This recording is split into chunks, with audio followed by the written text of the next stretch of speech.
All right, y'all. So came back from the auction, started sanding the skid down just a little bit more. So took a flap disc, grinded that down where they had, some minor rust at along this side, on that side up there as well, to the metal, along that portion right there, this bottom portion right here, and that portion right there.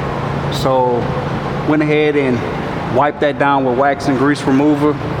I'm gonna spray some self-etching primer on there, or self-etching, or actually epoxy primer, and then we'll go from there. Also, they had the little heat shield along this back portion right here. I took that off because I ended up knocking out a few more carriage bolts as well and stuff. So I'll buy a new heat shield for this back portion right here where all of that sticky stuff or goo is still at, where the old heat shield was. That's it right here.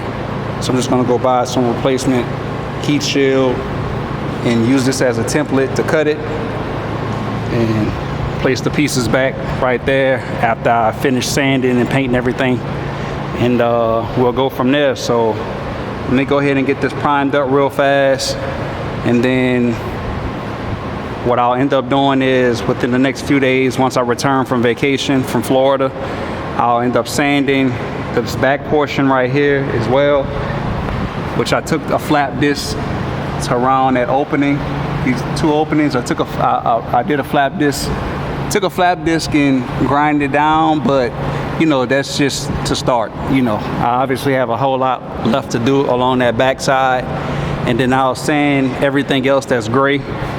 I'll leave this on because I feel like this is in pretty decent condition, and I'll just tape up around it, clean around it and everything else, and then when I paint, I'll just paint around that. So other than that, pretty much just repairing the problem spots right now where they had surface rust or rust underneath the paint, and then like I said, just sand it all down,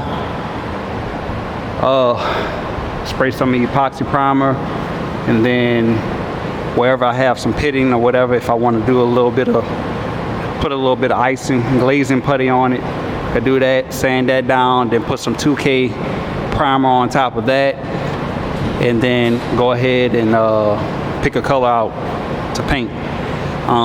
Once I finish with the cab, I'll do this section right here as well. I'll just sand it down, clean it all up, and then prime it and probably paint it black or something like that. So it's gonna be covered up anyway, so it's not critical in terms of a color. And then the same thing with this top portion over here, just paint all of that black, rinse it off, clean it, paint it black, and then figure out a color for this cab, get that done, and then start putting stuff back in here. Everything that's yellow along the inside, I'll probably just keep it that way. So I feel like it's in pretty decent shape along the sides. The bottom, I'm gonna pressure wash after I finish getting it painted and everything, where I can move the skidster. I'll pressure wash everything, clean it all up, see what I have down there, and then if I repaint anything a different color, it'll be along this edge right here, out a different color, and everything else will stay the same. So that means everything else will be yellow, all a different color, depending on what I come up with, along with the boom. So I'll debadge it and all that stuff, but stay tuned.